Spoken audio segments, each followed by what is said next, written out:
What's one green flag, something that they should look for? And then what's one red flag that a high achieving woman in particular should look for in a partner? The green flag is definitely that emotional safety. After a few months, you should be able to tell whether you feel emotionally safe with them. And what that will look like in the relationship is he open to your suggestion? How well does he listen to you? Do you feel comfortable expressing A, B, and C to him? hmm And just asking yourself those questions like, how open are you with him? I'm the former queen of taking red flags and putting them into the shape of a heart. I'm Ashley, and this is the Maverick Mompreneur podcast, where you're free and encouraged to own your desire to create and scale an impactful, discoverable online brand and business, a business that's aligned with your mission, lifestyle desires, personality, and zone of genius without wasting your time on the hustle and grind hamster wheel that is social media. Can I get an amen? Sis, you are a maverick, an original, willing to stand out in your authenticity, defy expectations, and do life and business outside the box. In our world, if it's not aligned with who we are, it's a hard pass or a brave pivot. So if you're here for the powerful identity shift and transformation from boss babe or boss mom to aligned CEO, building a one-of-a-kind, influential, hustle-free online business that will produce long-term impact and multiple streams of income while building yourself in the process, well, pop in those AirPods, grab that cup of coffee or glass of wine, and let's get growing. Hello, hello. Welcome back to the Maverick Mompreneur, everyone. I'm your host, Ashley, and I have such a treat for you today. On today's episode, I am joined by self-love and relationship coach and therapist. Also happens to be a client and friend of mine, Raelara Tilden is joining us, and I can't wait for you to hear from her and all of her wisdom. Coach Ray, thank you so much for joining us today. I'm glad you're here. Of course. Thank you for having me. Well, I have so many questions for you, so let's just dive right in. Can you tell us a little bit about your background and then take us to the moment when you knew you wanted to do more than your private practice therapy work? So how did you make that transition to doing what you do now, which is a combination of both? Oh, yes, absolutely. I got licensed as a licensed marriage and family therapist back in 2017. As soon as I finished all my hours as an intern, I opened a public practice in 2017. Did that for 2 years. I had the full-blown public practice with employees and intern therapists. That burnt me out being the CEO and all of that practice. There was so much red tape, so much red tape with dealing with insurances and all of that. I got burnt out pretty quickly. So by 2019, I was burnt out and I started real estate. I started real estate because I knew that although I loved being a therapist, all of the administration and oversight really burnt me out quite quickly. I tried real estate for 2 years, wasn't a good fit. That was during the pandemic, which was really great. It was a great time to do that during the pandemic and kind of not do so much the therapy side of things with clients. During that time, I was just managing the other therapists in the practice. And so after I realized that real estate was not for me, there was a business coach and also a therapist, an LCSW, who went across my Facebook feed, and she talked about coaching. And I was already I don't know where it came from, but coaching was already in my mind. Also, I didn't mention, I'm also licensed as a therapist in other states, just so that I could have a farther reach and help more women or work with more women. And so I got a hold of this coach, and she talked to me about going into coaching. And it also didn't dawn on me back then that the women that I worked with, they weren't what we would call diagnosable. So they weren't clinically diagnosable, meaning that with the DSM, the manual that we use as mental health professionals, they didn't meet that criteria. And so technically, I didn't need a license to work with them. And just honestly, once I went back to seeing clients, the one-on-one for that year. So between 2020 and 2022, I was doing real estate and doing therapy at the same time. I started back in about end of 2021 to 2022, I started seeing more clients individually. And I realized that that format, that style was not doing it for me anymore, the one-on-one. And I got burnt out of that quickly as well. well. And so when I thought about coaching and being able to work with not only women in the states that I was licensed, but also women throughout the states, and globally, really, it was just like, wow, this is something I can do. I could have a further reach, and I could pretty much do what I'm doing as a therapist. Because again, it is a gray area between therapy and coaching, but I really, really like the more action oriented, strategically format of coaching, in that all the knowledge that I had as working as a therapist for about 10 years now, putting into programs in my digital product as a relationship coach, and the work that I do with my clients now as a coach. And so I know that was a long-winded answer, but I hope I answered it, Ashley. You absolutely did. I love what you're doing, and I have a personal tie to it because when I was going through my divorce, I saw for a while a former, I guess she still is, a licensed clinician as well. She was a therapist, but she transitioned her business into the life coaching model for some of the same reasons. And I chose to work specifically with her because I really wanted someone to, not because I've been to traditional therapy for different reasons and did certainly during my marriage and things like that, but I really wanted someone to shoot it to me straight and kind of tell me what to do. I'm an action taker, and I really wanted someone to tell me, okay, here's, what we just talked about, try this. If she was able to do that with the life coaching piece of it, and I benefited so greatly from that almost hybrid model. So hearing that you're doing the same, I know from experience how powerful that is when someone brings their expertise from the field and years of clinical work with clients, but with the modality of coaching. I know from personal experience it can be so transformative, and I just love that you're doing that work. But one thing that came up, because I didn't realize that you had done real estate for a stint too, how, as someone who obviously is able to manage more than one thing at a time, I know there's a lot of listeners who either have a 9 to 5 or who have one thing that they're doing currently for work, but they're wanting to build a side hustle and or wanting to turn a side hustle into something more. How do you balance that? I mean, I know from my experience, some of the pitfalls of trying to do that and tips, but from your experience, how have you managed transitioning in between two different things? Does that make sense? Absolutely, yes. Okay. Yes, that makes complete sense. So in the beginning, from my public practice, having it structured with other therapists and working under me and taking insurance, that one was quite simple because at that time I was able to stop seeing clients because I had the staff to take the client caseload, which gave me the time to go into real estate school. It was the administrative part that burnt me out with that. So I was able to do those, simultaneously. That was pretty easy. However, the way that I went from only taking cash pay clients, which is how I am in my private practice now, and getting out of real estate and then going into coaching, real estate was just able to naturally die down. You don't do anything in real estate. It just kind of goes. I made the connections I needed to in order to be able to do referral type business with real estate. And so going from my private practice, cash pay private practice into coaching is where that balance and has been and continues to be a challenge with balancing all of that. So I would say about 9 months or most of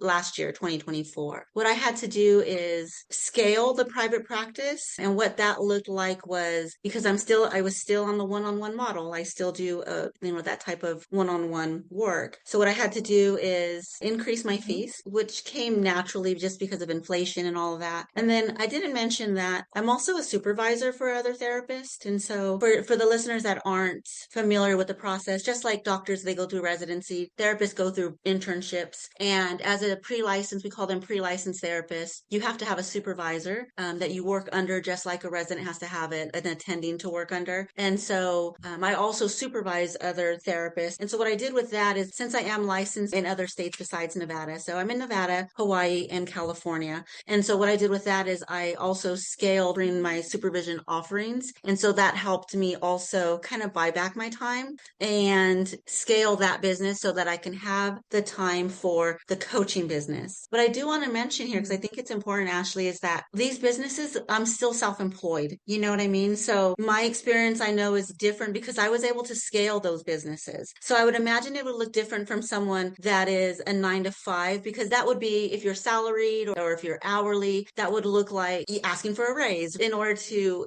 make more money, or however that looks in a 9 to 5 world. I want to make note of that because I know that my experience is different, because all of these businesses I'm referring to are mine, right? Where I was able to increase my fees, and that was a decision I just had to make. With that though, once I did that, I made sure to structure my week or my days of the week in that these days, X amount of days, I'm committed to this business. X amount of days, I'm committed to this business. Because as you know, and why, how we connected, is growing this coaching business is a lot of work, right? There's a lot that goes into it. It's a lot of time, at least in the front end, right? In the beginning. But in order for me to have the time to do both, to answer your question, to balance that, I had to scale one business so that I could have the time to work on the other business. Yeah, that completely resonates with me. I've been thinking about some similar topics as things have happened with one of the streams of revenue that I still continued to have, which was how I started my business. Same type of process, but completely different in the sense that I used to be, I don't know if we've talked about this before, but I know my audience knows I was involved for a couple years in the social selling network marketing space before I decided that I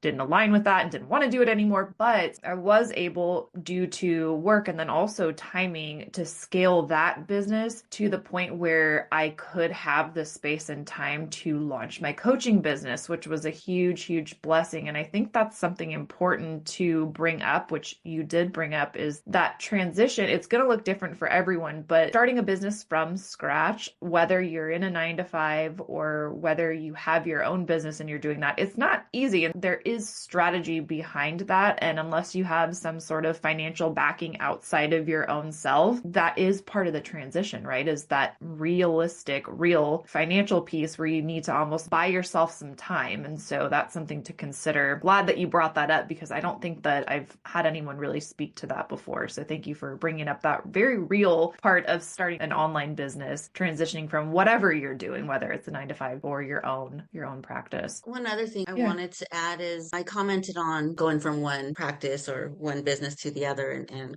scaling. What I didn't mention is the time with the family, right? Mm-hmm. So, but that's another reason why I had to kind of buy back my time, is because I didn't have to do that. I could have just used all my spare time to create the other business, right? And I'm sure a lot of people will do that. That's maybe their only choice, is to do that. But with everything that I've done and through schooling, like, that's what I had to do. And so when I didn't have to do that again, that's why I chose to go the other route, because now balancing that time with, because I can easily fall into that trap, as is high achieving women. It's like when we do something we love, I still have to check myself, because I'm like, okay, I shouldn't be doing this right now. I need to be paying attention to my little guy, right? Or I should go outside in the pool and be with them instead of here watching TV on my computer. And that's very important to mention too, because right now I'm at a place where I've already sacrificed that so much, going to school and all of that before, early in my career. I'm not willing to do that now. And that's very, I just had to mention that. Yeah, that's so important. And your self-leadership in that area is something that you bring to your clients, I'm sure. Let's talk about the work that you do as a coach. For multiple reasons, I'm really excited to dive into this with you. Number one, because you work with high-achieving women who maybe struggle with self-love or struggle with relationships when they are high-achieving in other areas. And I know from personal experience and clients, that can definitely be an area of struggle. But then there's also women who are listening who want to start a coaching practice based on their area of expertise, just like you have in the same niche or a different niche. But I'm really excited to just pick your brain on some things. So let's start with, why do you think that high achieving women often struggle with love and relationships? Sometimes they have everything else together, but maybe that's an area that's just not dialed in the way that other things are. Why do you think that that is? Or what have you seen to be some patterns? Oh, this is the meat and potatoes right here. Yeah, I was like, let's get to the meat and potatoes. Go.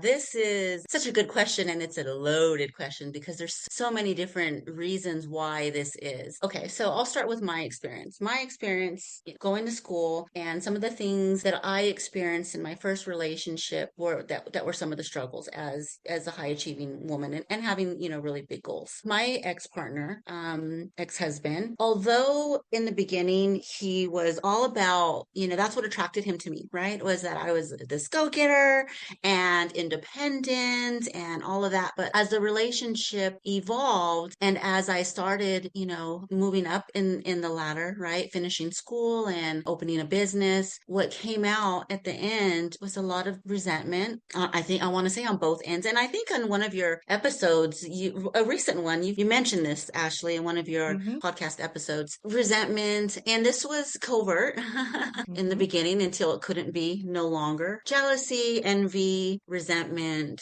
in the relationship, intimidation. This is what I found a lot of not only my clients, but also in my personal circle of other high achieving women where they get with partners and this ends up being the case. And then other struggles that I see and that we often have is settling, the belief that we can't have everything. We can't have that dream relationship with that dream career and dream family life. And that is a belief that a lot of women have, which causes them to settle as high achieving women. That was a huge eye opener when I was in real estate, rubbing elbows with a lot of women entrepreneurs that are 6 figures, 7 figure earners, right? And what I found was they not only had that belief, but they were living it. It was hard for me to find someone like you, Ashley, right? Where you do have, I would say, you have it all. Like you have that family, you have the relationship, you have the business, the children. A lot of the women that I was meeting that were successful in terms of business and career, maybe not in other areas, that was the belief. I was not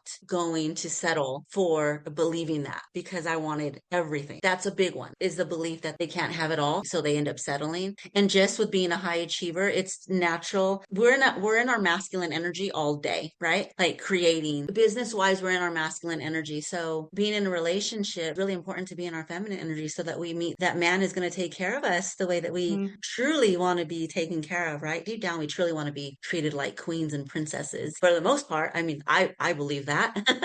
But when we're so stuck in our masculine energy, that's hard to find. It's hard to attract that type of individual. Oh my goodness. I have so many offshoot questions from just your responses there. I'll go from my experience because thank you. I do feel like I do have it all. And that's come from a process of losing everything and rebuilding. And if I had to guess at how I ended up with the partner that I have now, and I was just talking to him last night about this, I never knew it was possible to be so close to someone emotionally and just in all ways, feeling close and safe. Like I literally, and I've been married, I did not know that that existed. And I was reflecting on that and thinking, I think that that's as a result of me getting close to myself. I don't think that until the last 5 years and all the work that I've done that I really got to know and accept and love my authentic self. So when I was meeting someone in a relationship, I was always not quite that authentic person. And I think that has to be, at least for me, I'm like, that has to be how I attracted and have maintained that type of relationship. And he also, in doing his own work, some of that being very similar, but that's just my layman's conjecture as to how that happens. So I'm wondering if you can speak to the woman who wants to attract or maintain like a real authentic love and have it all. Like, how can someone meet their authentic selves? Is that it? How do you do that? How do you become someone who can have it all? Like, what are some practical tips that you would tell a friend or a Absolutely. client? Yes. And no, and you are completely right. Like you said it perfectly. There's a saying, you don't attract who you want, you attract who you are, right?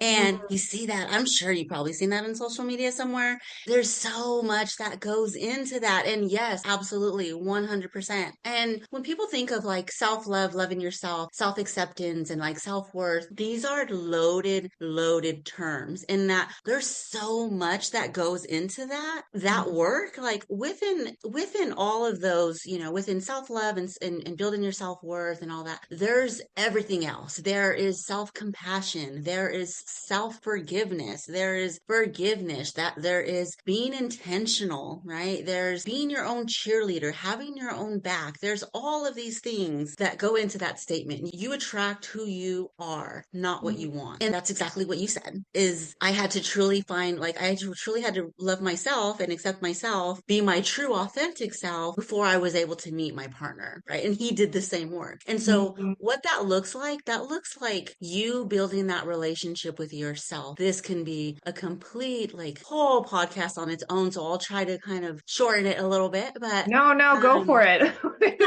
We'll just run with this theme. I'm loving this. so creating the relationship with yourself, right? Like what does that look like? As a society, systemically, we are taught to, as women, right? And depending on your culture that and your religion and all these other factors that go into play, the message is that we're supposed to put ourselves last. Everyone, children, spouses, husbands, they go above our needs. And that is just so embedded into everything, right?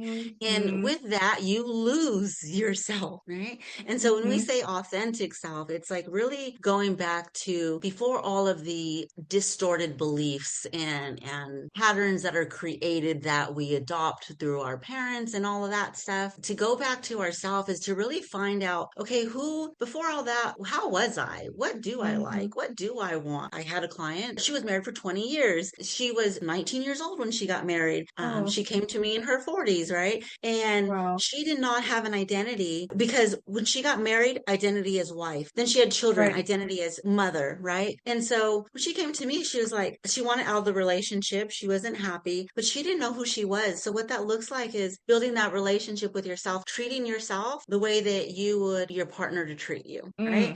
If you Mhm. want that emotional security, you want that emotional safety, then you're going to create that for yourself. And I just talked to another client about this last week, creating that emotional safety. That means, Mhm. okay, so when you think of it's easier to think about it with a partner, right? So with a partner, you're like, okay, what does it mean to be emotionally safe? It means that I can express to you what I like, what I don't like, what bothered me, what made me sad, what made me happy without judgment, right? With pure acceptance, Mhm. right, from a partner, right? And Yep. they're going to listen to you, and they're going to be there, and they're not going to criticize, or you're going to be safe, and you're good with, and you're okay, you're good doing that for yourself. You have to do that for yourself. So when you make a Mhm. mistake and whatever judgments you have, not judging yourself, not criticizing yourself, giving yourself that compassion that if your best friend or your sister were able to do this, what would you tell them? Well, you telling yourself that too. That resonates Mhm. with a lot with my clients when I take the focus off of them and put it onto someone else, and how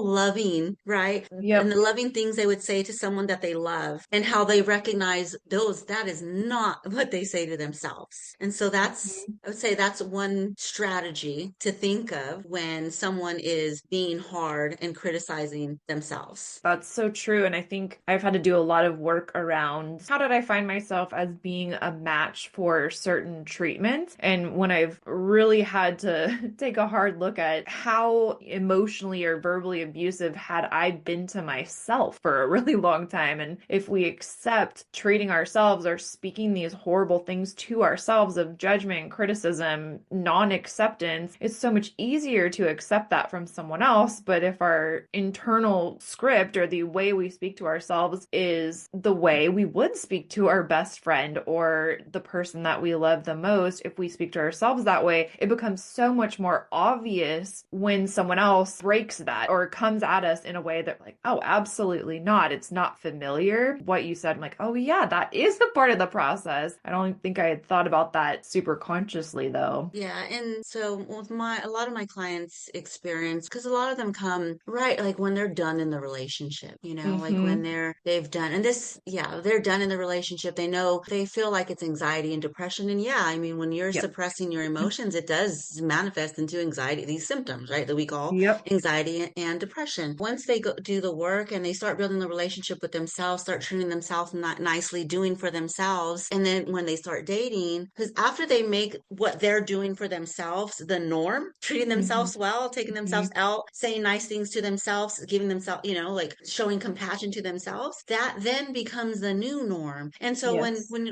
when you're dating, that other partner isn't giving that to you, then it doesn't feel right anymore, right? Yeah. Opposed to when you were doing it to yourself, and then it was like you mentioned, it was easier to accept that, right? And Yeah. yeah. And then you realize that it's better. I obviously, my first go round post divorce was not the relationship that I'm in now, but it was that stepping stone to realizing a lot of these things, that I was responsible for the standards that I set for how I would allow someone to treat me, even if that meant being alone. And I think sometimes that's hard too, because we feel like as women, we're not complete without a partner, or, I don't know if that's, there's all kinds of factors, cultural and whatever else, but I do remember getting to the point where it's either what I want and how I expect others to treat me in basic human decency and how I treat myself, or nothing. And I had to get to a point where I would be okay alone and complete myself, if you will, in a sense of being okay. Yes, did I always want to have a partner? Of course, but get to the point where I'm like, you know what, if I'm alone for the next 10 years and then I meet the love of my life, great, but we're not going to do anything below the standard that I have. But it's hard, especially for someone who maybe doesn't have kids yet and desires to have children, and there's lots of pressures and things that go into that. Is there anything else, any other tips that you could recommend for someone who is maybe, let's go back to the being in our feminine piece, because I do think as a business owner, it is extremely hard sometimes to shift out of that and do that consciously and then be in our feminine. And I even find that sometimes my partner will have to, he's like, whoa, whoa, whoa. Like yesterday, he told me I was all wound up about something work-wise, and he just said, okay, let's take a breath. Have you breathed in the last 5 minutes since you've been saying all these words? I'm like, no, I haven't. Thank you. And co-regulating is one thing, but how can we do that for ourselves and make that transition when we do have to be in masculine energy, of course, to get things done? And that's part of who we are. But how do you make space for both? Yeah, that's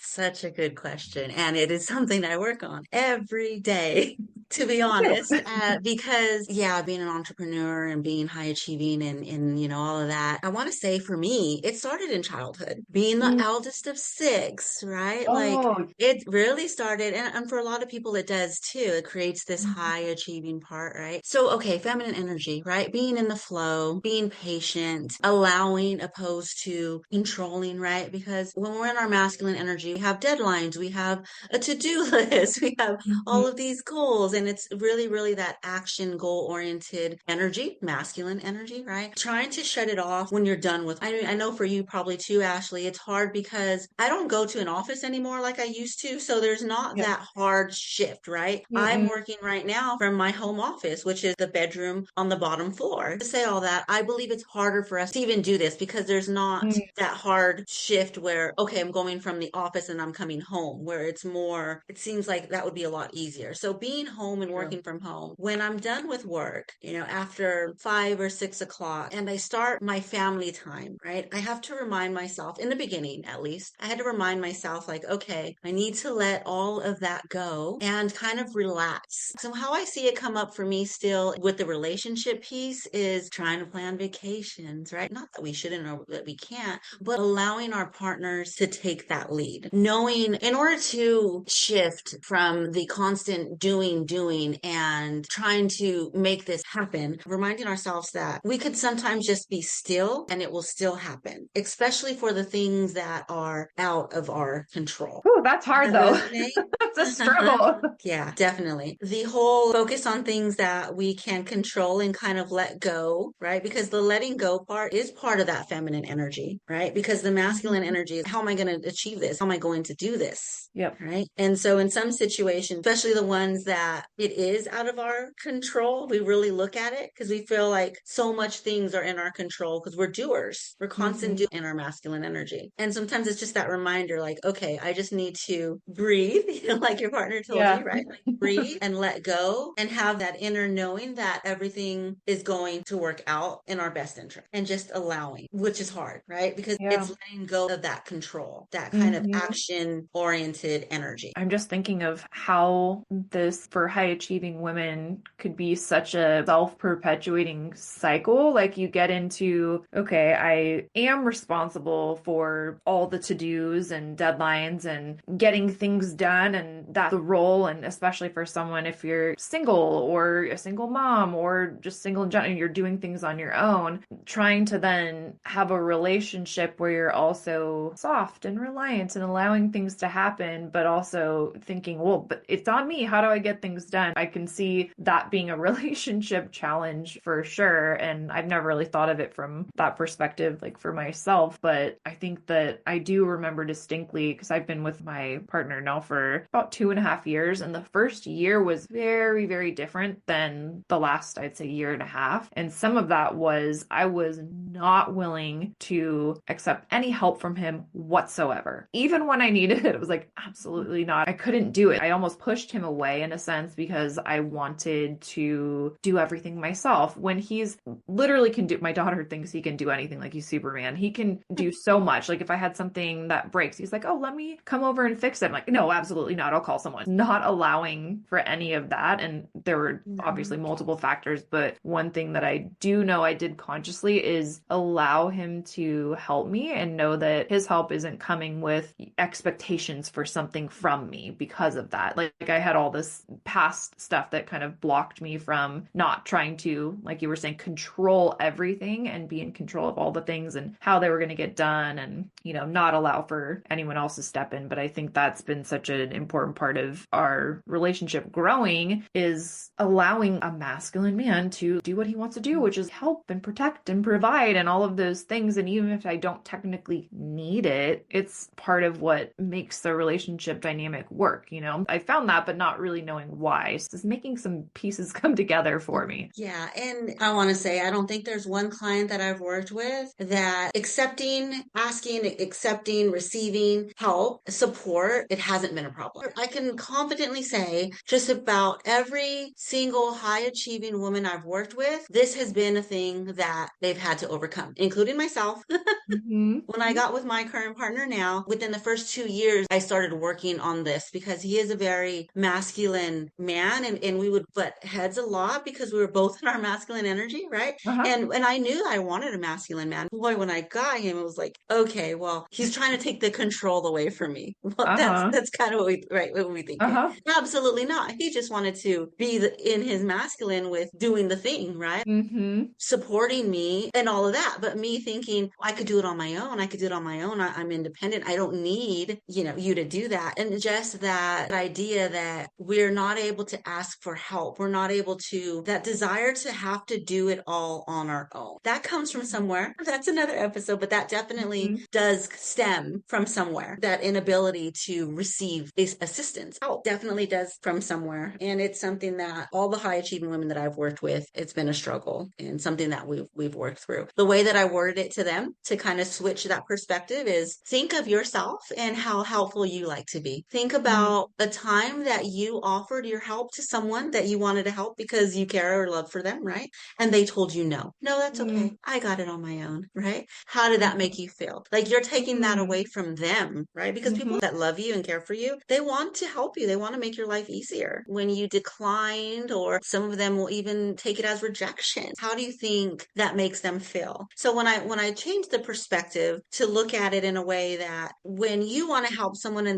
how does that make you feel? Then it clicks. For most women, for most people, it clicks. Like, wow, that makes complete sense. Because I'm like, well, the people that love you and generally have your best interest at heart, they're going to feel that way. So you are taking away from them because they do care for you and they do want to help you. And that makes it a little bit easier for them to, accept help or even ask for it. That makes a lot of sense. I think that will be very healing to some people who hear that. I hope so. And from a business sense too, I mean, even things like letting go of tasks, delegating, hiring a virtual assistant, offloading things that you can do okay or do well, but maybe there's someone else that can do it better. That's hard. I really do struggle with that too. Sometimes is letting go of doing everything myself. And so I think there's translations from relationships to work for that same area. Oh yeah, definitely. It bleeds into all areas of life, whether it's your relationship, whether it's your business, whether it's your job. It does. It definitely translates to all aspects of our lives or our relationships. Because I mean, our businesses and careers also is a relationship, just in a different form. It is for sure. All intertwined. And maybe that's because of the nature of entrepreneurship. But I really do think, what is that saying? How you do one thing is how you do everything. And there's certain exceptions to that. But in a lot of cases, it's really true. If you improve in in one area, so say self-love or being your authentic self, that absolutely translates to every other area of life and work. Yeah, definitely. I So, totally agree. which is, I think, part of why entrepreneurship is such an ongoing journey of developing just as a human being. And that is such an important part. I remember one of my best friends is a guy named Derek, and he's a very, very, very successful entrepreneur. I met him when I was still teaching. This was like 15 years ago, and he's always been an entrepreneur. And so I remember being baffled by the whole process and why was he always reading these books about the mind and like, what is going on with this guy? But it was fascinating and I loved talking to him and I'd always go to him for advice. But what I now realize is that those two things are absolutely interrelated. You have to manage your inner world just as much as your business when you're creating something. It's so important. Again, another podcast episode, huh? Before I forget to ask you this, because I feel like I don't want to let this go unasked, because I know your products, obviously as a coach, I know your products and the things that you offer, but I'm wondering for someone who's wanting to work on either self-love or things that would help them to achieve more of that balance within their feminine energy and masculine energy, getting things done. So what kind of tools do you offer currently in your coaching business that they could take advantage of? Right now, I have a few programs. I have a ton of like workbooks and journals that they can download for free on my website. You know, just depending on where they're at in their journey, I think that that's definitely a good starting point, whatever it is they want to work on. The programs that I currently have right now, and there's so many in my mind that I also want to create because there's just so much. This is something that we didn't really even touch on yet or at all, is my attachment healing masterclass. So a lot of people are familiar with attachment, right? Attachment style and all of that. And so in the masterclass, I believe it's a 6-week class. In there, I explain, like I have the tools for you to see like what, if you don't already know, what attachment style you are, because that definitely goes into play in your relationships and, how you show up in your relationships. I also have, with your help, Ashley, and this is how we got introduced, right? The toolkit, the self-love toolkit. There's also workbooks and journal prompts and a list of positive affirmations, a lot of things in there that will get them started on their self-love journey. And so I have that right now that's completed. And then I have another 6-week program similar to the attachment healing one. It's for how to create healthy boundaries. It's called the Boundary Breakthrough. It's also 6 weeks. And in there it explains the different types of boundaries, physical, emotional boundaries. There's all kinds of different types of boundaries that we can implement. Like my old client, right, that I mentioned earlier, the one that was married for 20 years or in a marriage for 20 years that lost herself. So like being able to create boundaries so that she would protect that part of herself, right? Some of the things that speaking up for herself or whatever that looks like in creating boundaries. And that's what that program does. And there's so many other ones that I have brewing for my client and the women that I work with. But right now, those are them. Awesome. That sounds great. And I will definitely make sure that for those of you listening, I'll link all that Ray just mentioned. And then, Ray, for someone who, like I was 4 or 5 years ago, who was looking for exactly what you do, like someone to help me with the process of getting back to myself and finding authentic self and attracting the non-abusive, awesome partner and becoming a match for that and all of those things, because I know for some people, they will want that one-on-one. Do you do any one-on-one coaching hybrid? Do you do that? Because I know that's what I was looking for, and I just so happened to meet someone who knew someone, that type of thing. But I know there's got to be someone listening to this that's like, oh my gosh, does she do one-on-one, or can I contact her? Do you still do any of that? Or Absolutely, yeah, I can provide a VIP 90-minute one-on-one for that client to get a roadmap of what their journey is going to look like and what it's going to entail. I do plan on in the future, as soon as I can free up a little bit more of my time, start a group coaching. I just combined two words at one time. A group coaching program. This work is so in depth that actually, right, firsthand. Like it's a journey, right? And so at least the 6-month program, I have the outline of it. I just haven't created it yet just because of the time constraints. And so that's something that I will offer in the future, which will encompass everything that you said with the work, all of that would be the group coaching program. Awesome. Ladies who are listening and haven't heard me say this before, I have to say this again because I think this point cannot be missed, because I know that a lot of times in in business. And like what my clients come to me for is strategy and marketing and branding and all of those things. But what can't be missed for entrepreneurs, especially, is this type of inner work that makes you the type of person who can implement said strategies, hold their energy, be happy in your personal life, because again, all this translates. And the year that I invested the absolute most in my personal development, I mean, I literally was going to a therapist once a week and working with this life coach once a week, not to mention any books and all kinds of other things I was investing in, but I invested in myself and my healing the most that I ever had. That was also the year that I made by and far away the most money. I had the most cash flow that year. It was hard. It was going through a difficult time, but it was also such a beautiful time and much needed. And I think that's the foundation for a sustainable run as an entrepreneur, is doing that inner work. It can't be overlooked. I really don't know many people who are successful who haven't done some deep work. So if you're looking for someone to do that with, I highly recommend Rae, because even just sitting here chatting with her right now, I'm like, oh man, she has so much to offer and so much wisdom, and also walks her talk. So Rae, I'm super thankful for you. For high achieving women who are looking for a partner or who are evaluating the partner they have before making a further commitment, what's one green flag, something that they should look for? And then what's one red flag that a high achieving woman in particular should look for in a partner? I like the green flag, as I mentioned that earlier. So the green flag is definitely that emotional safety. I imagine at least after a few months, you should be able to tell whether you feel emotionally safe with them. And what that will look like in the relationship is he open to your suggestion? How well does he listen to you? Do you feel comfortable expressing A, B, and C to him? Mm-hmm. And just asking yourself those questions like, how open are you with him? And if you're open and he listens and he makes you feel understood, oh, that's a green flag, because that is pointing to emotional safety, right? And that's so important in relationships. I mean, if Yep. you ask me, I would say that's one of the most important things in a relationship. Agreed 100%. I would Yeah. say that for me, it's the non-negotiable. Uh-huh.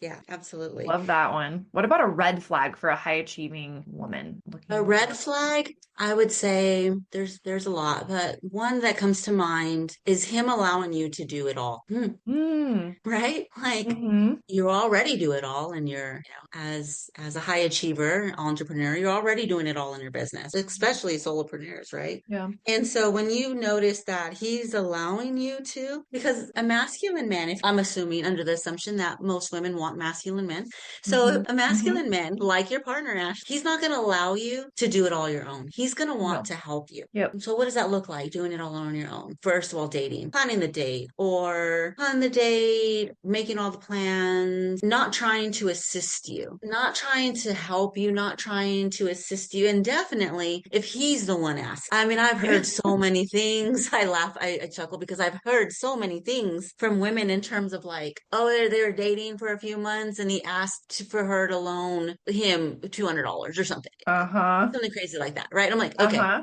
Yep. major red flag, you know? Yeah, that's a real concern. Is I can imagine, a high achieving woman, someone who's making a lot of money. Some men, not all, I think there's great men, just like there's great women and terrible women, but I think that some men may take advantage of that because they're like, oh, a sugar mama, it could even be that type of situation.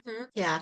And when we think about it, like, okay, yeah, of course, like that makes sense. They're asking you for money and you haven't even been dating for a few months, but Hmm. you'll be surprised in like how blinded we are by the love or by the Yeah. affection or by the feeling, right? The feeling of Yes. having someone, the feeling of having that someone. Because when you're dating with, I'm sure you've heard like the whole honeymoon phase. Well, there are Hmm. studies that we actually during this phase, just like drugs set off your neurotransmitters of serotonin and dopamine and all the fun neurotransmitters, that's what a relationship does too. And so who wants to end that, right? By saying no or by recognizing that red flag. Go for it. Absolutely. I'm the former queen of taking red flags and putting them into the shape of a heart and then moving forward. We're not doing that anymore, but that makes a lot of sense that our brain is in, especially if you say get engaged or married during that honeymoon period, then you're like, oh, wait a documented. All those things that I overlook, even if it's one or two things, they can become a lot larger deals down the line. Down the line. This is so interesting. Okay. I would recommend, because I know what's in the self-love toolkit, and that's something that I wish that I had had. And it's such an affordable resource and just jam-packed. So I recommend grabbing the self-love toolkit. But if someone doesn't grab the self-love toolkit, but they're wanting to cultivate that self-love, what's something from your professional expertise that you would recommend that someone do to cultivate that self-love, that self-acceptance, their authenticity? What's a practical tip? There are so many ways to just show yourself some self-love, right? In small daily doses, like going out for a 5 or 10 minute walk. For some women, it's taking, for us, here, this is good. Like for us, entrepreneurs, high achieving, whatnot, taking a nap. Taking a nap. It's as simple as that, right? Without Like feeling guilty. without, yes, Oh, so yes. hard, but it's so true. So hard, but so true, right? Like Mm-hmm. you can give yourself daily doses of self-love, taking care of yourself, right? Self-care, Mm-hmm. self-love, 5 minutes of deep breathing, 5 minutes of being intentional, 5 minutes of meditating, even eating well, feeding your body nourishments, right? Keeping your body hydrated. Those are small acts of kindness to yourself, Very right? true. That small acts of kindness to your physical body, staying hydrated. So many research studies on how good water is for our brain. Yeah. Little things like that. One of the things that I practice is closing my eyes and breathing for 5 minutes, 5 or 10 minutes when I'm feeling overwhelmed or, overwhelmed by my to-do list. Those are small acts that you can Oh, do those are daily. great. And it sounds like almost things that probably a lot of us are already doing, but just thinking of it from the perspective of caring for yourself, like drinking water. We might be drinking water from a place of, oh, I'll like lose weight if I drink all this water, or we'll go get our lash extensions done because we're like, oh, I look better. I don't want to look like a frog. Or I'm thinking of things I say to myself on occasion. And then I think, no, if I want to go get my nails done or get my eyelashes done, I want it to be from a place of, oh, this makes me feel good, not from beating ourselves up. So almost like just taking normal acts that we do, like taking a nap, but reframing it as like an act of Reframing the self-love. script. Yeah. Yeah, reframing the script that you have in your mind to the reasons why you're doing it, right? It's like Yeah. you're doing, it changes everything. Yeah. Perspective for sure. And then it doesn't feel like you're doing necessarily taking time to do something super extra, but just these little things could really add up. When you mentioned the nap thing, I really struggle with that because sometimes I'm like, I want to take a nap, but I think about my to-do list. Yeah. No, I can't possibly do that, but it's a loving thing. What's 30 minutes going to do, you know? So just what would you advise someone that you love? The nap, girl, like take care of yourself and then get up and get at it. Wouldn't be like, oh, are you sure you want to do that? That's kind of lazy. Like, not Right, right. Yeah, I tell them like you deserve that now. speaking to ourselves like we would be spoken to. That is so, so key.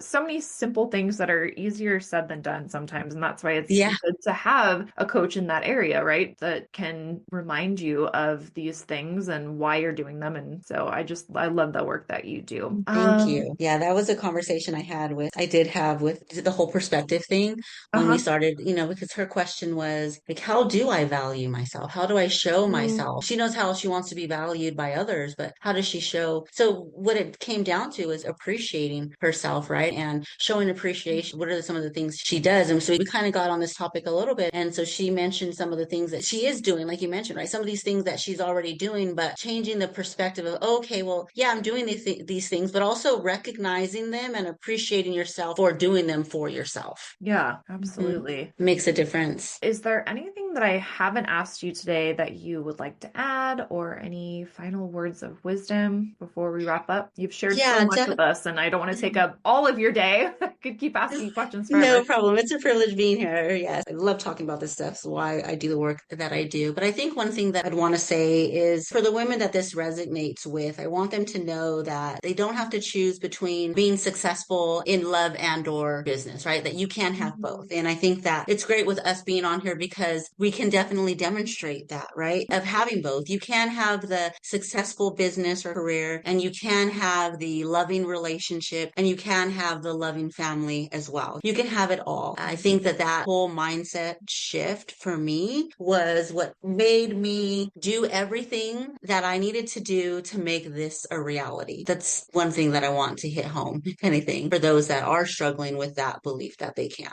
I or love that's that. not Thank you. possible. That is the best way to wrap wrap this up, it goes back to what we originally started talking about, which is that self-love. And there's no other way to get around it. One thing that I always want women to understand and know, because I did not for so long, whether you have 6 siblings or you're an only child, as women, so often we feel almost selfish for taking care of ourselves or for loving ourselves, like that's somehow a negative thing. But really, everything falls apart if you don't. At least that's been my experience. I've done things both ways. I've literally disliked myself, bashed myself. If you know, you know, if you've been around a while, you know, but I've done things that way and then filled up my life with things to try to compensate for that lack of self-love. And no matter how good it looked on the outside, it was miserable and I wasn't feeling fulfilled and all those things. And it wasn't until I did the work to love myself, which feels like corny and cheesy and uncomfortable at first, but once you realize the impact and what that actually means and how much more capacity that then gives us to love others fully, to me, it's only logical. So it's nice to hear from a professional who knows this. Like, you've helped that make a lot more sense and tie into why self-love is a foundation for all these other things that we want, whether it's life or love or business. And I think that that's the most important thing. So I'm thankful for your time and your expertise. And I'll definitely make sure that I link everything, because I'm sure that my listeners are going to want to learn more from you. So I'll make sure I link all of that. Where's the best place as far as social media to connect with you these days? Yeah, so my handle is Coaching with Rae. Okay.